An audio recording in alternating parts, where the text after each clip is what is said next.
My parents are living in this house, so you need to go back to your parents' place, my husband said suddenly. I was taken aback by his words. He seemed to think he was making perfect sense. What now? You got complaints? Don't argue with what I'm saying. I'm totally okay with divorcing you, he asserted. Lately, he'd been cold to me, and I had my own grievances. I had been considering divorce as well, but I didn't think being kicked out of the house was fair. I mean, I'm the one paying the $1,800 for the living expenses. I wondered if he even remembered that. As I stared at him in disbelief, he lost his patience and snapped, "Get out of this house already. If you're here, my parents won't feel comfortable coming." I truly didn't understand why I had to leave, but I said, "All right, I'll take everything I bought with me." Once I agreed, my husband, contented, said, "Get on with it then," and left. I immediately called a resale shop. "My name is Emily. I currently live with my husband Robert, who's 5 years my senior. We met when mutual friends introduced us, and we unexpectedly bumped into each other while hanging out with them. This led to us spending a day off together. I'm actually thinking of becoming a voice actor. I'm studying for it now," Robert said. Listening to Robert, I thought his deep voice was indeed impressive. I've always had a soft spot for soothing voices and felt drawn to his. He probably sensed my interests. Soon, we exchanged contact information and suggested hanging out alone. Before we knew it, we started dating. Neither of us explicitly said we should date, but we found ourselves in a relationship.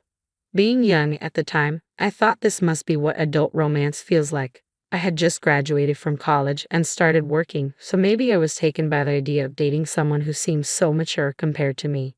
Seeing this, my best friend Ashley expressed concern. "Are you sure about dating someone 5 years older?" I confidently replied, "It's fine. Age gap relationships aren't that uncommon nowadays.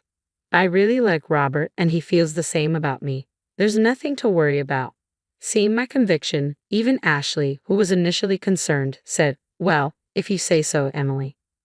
Robert and I continued dating for about 3 years, and he eventually brought up marriage. I had mentioned him to my parents, and although they knew he was 5 years older, they were eager to meet him. Given this pressure, I often found myself wondering when he would propose.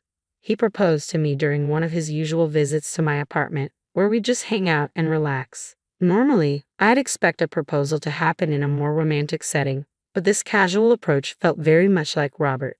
I didn't mind it. In response to Robert's proposal, I said, "Sure, let's get married." Perhaps we were both a bit nonchalant about it. After that, we went to visit each other's parents, but to be honest, I didn't really get along with Robert's folks.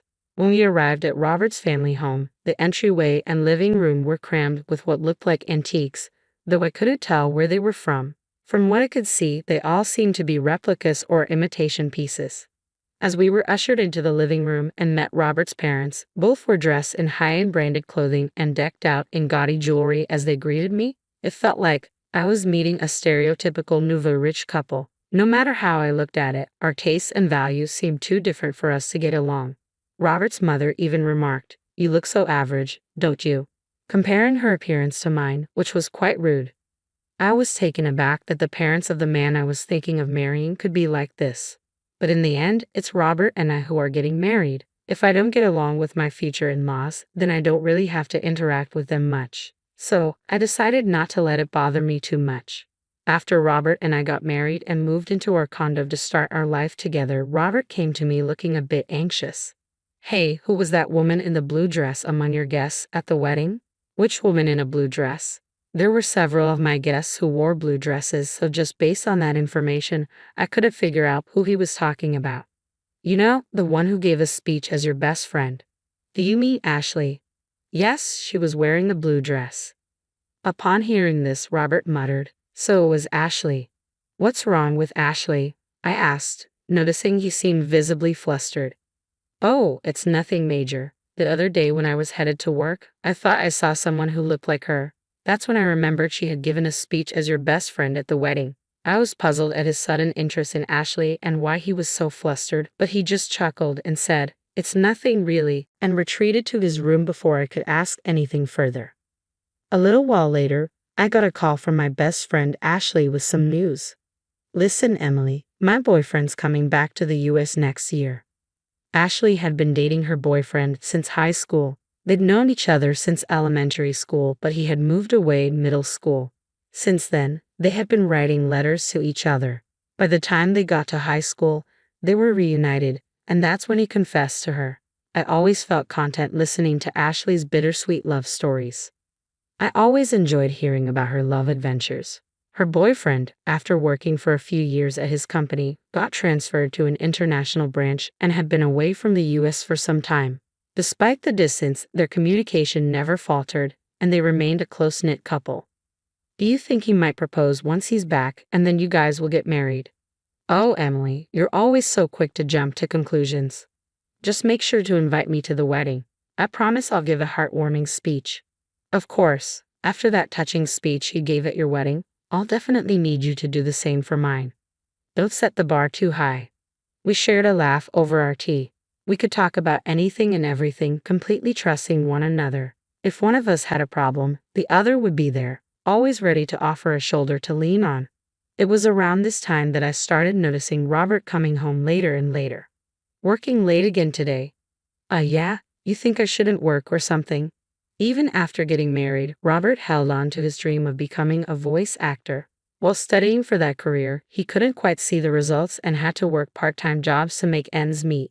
Yet all the money Robert made from his part-time jobs went straight to his voice acting classes, so I had to cover all our living expenses. That's why we couldn't really save up a shared savings. After a while of being married, I realized Robert wasn't willing to give up on his dream for the sake of our family. I kept wondering if part-timers really had to work so much overtime. Robert's daily late nights added to my worries. Hey, haven't you been working too much lately? They shouldn't be making you do so much overtime, even if it's just a part-time job. I told you, I'm fine. More money is always better. Just keep your opinions to yourself. By that time, Robert had stopped calling me by my name and just referred to me as you. When we got married, I genuinely believed he would speak to me more gently and frequently, but after our marriage, I ended up hearing harsh words from him most of the time. The once gentle and deep voice of Robert had turned solely into a harsh one.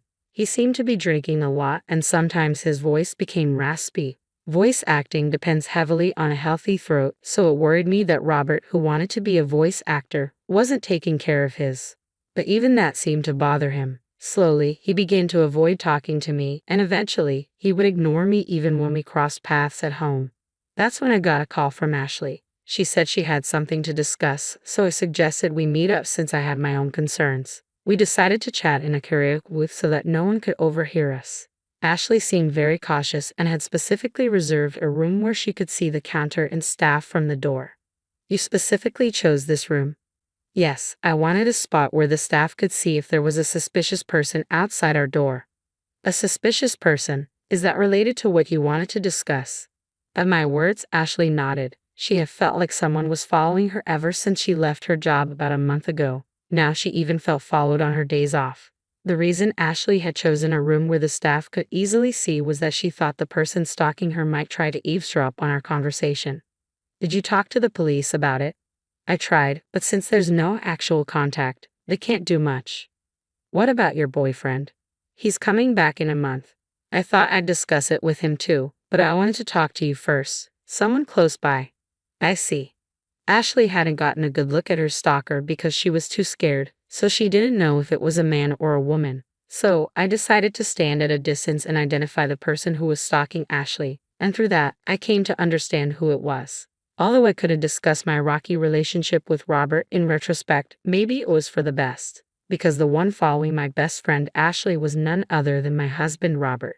He would tell me he had to work overtime daily, but after finishing his shift, he would lurk near Ashley's workplace and tail her when she left. I couldn't believe that the person scaring Ashley was someone so close to me.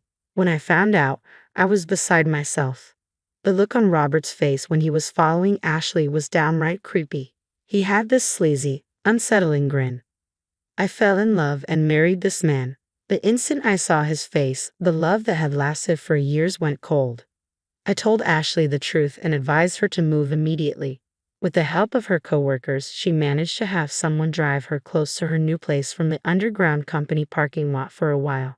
After Ashley and I took these measures, Robert became increasingly frustrated, and one day, that frustration exploded. My parents are going to live here, so you should go back to your parents' house, Robert declared suddenly. I was taken aback by his words, yet Robert seemed convinced he was making perfect sense.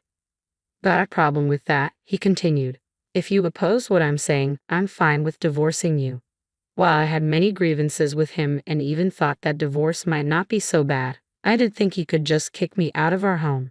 I'm the one paying $1,800 for our monthly expenses. I wonder if Robert even remembers that, I said skeptically. He lost his temper. Just get out already. My parents can't move in if you're still here. Why do I have to leave? I don't get it at all, I replied, but eventually said, fine, I'll take everything I bought with me. Seeing my agreement, Robert said, just hurry up, and walked away. I immediately contacted a local buyback service. The next day, they came to our apartment. At first, Robert smirked, thinking I was moving out. However, when he saw the workers assessing all the furniture and appliances, his eyes widened in shock. After they had finished evaluating everything except what was in Robert's room, a staff member handed me a quote saying, the total value is $22,000. I promptly signed, saying, all right, sell it all. Robert, coming back to his senses, grabbed my arm with concern. Why are you selling everything? My parents are going to live here. How can they with no furniture?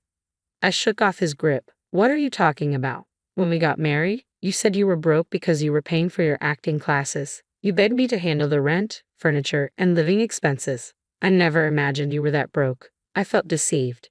Remember the $1,800 monthly expenses I've been covering. From now on, you'll pay that. And with your parents moving in, I bet it'll be even more, I declared. Robert went pale, but he quickly tried to regain his composure. Thought you could talk about money and I'd cancel the divorce? Who do you think you are? I've already gotten close to a rich lady, he continued. And then I remembered Robert following Ashley recently. If what he considers close was his stalker behavior, then Robert seriously deluded. Ashley definitely comes from a wealthy family. Grandfather was a businessman, and now her father has taken over. Ashley truly is the perfect heiress, but she doesn't flaunt it. She spends just like me and our friends, and no one judges her based on her family's wealth. However, Robert seemed to have learned about my best friend Ashley's wealthy background and decided she'd be a better match. Could he possibly think that if two people are the same age, the wealthier one is better? That infuriates me, but Ashley would never marry Robert. Ashley's boyfriend, whom she's been dating since high school, is coming back to the States soon. They'll likely get married, she mentioned, feeling really creeped out because someone was stalking her every day. I remarked upon hearing he wasn't close with Ashley and that she found him creepy. Robert was floored. I always escorted Ashley home, he insisted. You're lucky you weren't reported to the cops, I shot back, but I didn't know about any boyfriend. He's been abroad. She chose me over some unknown guy. They've been pen pals since elementary school and apparently talk almost daily. And unlike you, who's only been working part-time jobs, her boyfriend is a successful man recognized even by her father. Robert looked utterly defeated as I spoke. When the buyback workers had taken all the furniture and appliances, he seemed to recover somewhat. Guess you are all I have. You'll support my dream of becoming a voice actor forever, right? He asked, striking a pose. I gave him a cold look and said, excuse me, I've already been to the divorce lawyer's office and started the process. Let's communicate through our attorneys from now on. Robert, perhaps thinking I still had feelings for him, clung to my waist. Don't say things like that. How have we been getting along all this time? Getting along? When? Ever since you found out my best friend Ashley is a wealthy heiress, you've been cold to me and started hanging around her. Right after I married you. I realized it was a mistake. Robert started crying like a child, even though he's 5 years older than me. Seeing him cry like that only made my already dwindling affection for him drop even further. At this point, I couldn't stand being in the same room with him. Just cut it out. Oh, by the way, I told your uncle who's letting us rent this apartment about our divorce. My uncle? You know he's strict, right? Well, I've been paying all the rent and living expenses until now, so when I told him you might not be able to afford it if I leave, he said he'd make you work for him. That means I won't be able to continue my voice acting studies. You hardly ever practice anyways. Maybe it's time to face reality. Anyway, if you come near Ashley again, I'll report you to the police immediately. Goodbye. I left the house, determined to never look back. I plan to return to my parents' house for now, but I'm thinking of moving closer to my job if I find a good place. As for Robert, it seems his uncle kept his word and made Robert work at his company. Soon after, Robert's parents, who had been planning to leech off their son after he married the wealthy heiress, also moved into the apartment. They too were taken to work at the uncle's company. Seems like the whole family had a habit of taking advantage of others. I'm just glad I was able to get away from such a toxic family. Age difference doesn't really matter, but I think I need to choose my next partner more carefully. On another note, after things with Robert settled, I received a wedding invitation from Ashley herself. She introduced me to her longtime boyfriend, and I truly wish them all the best. My first marriage didn't work out, but I hope Ashley's marriage will last for many years to come.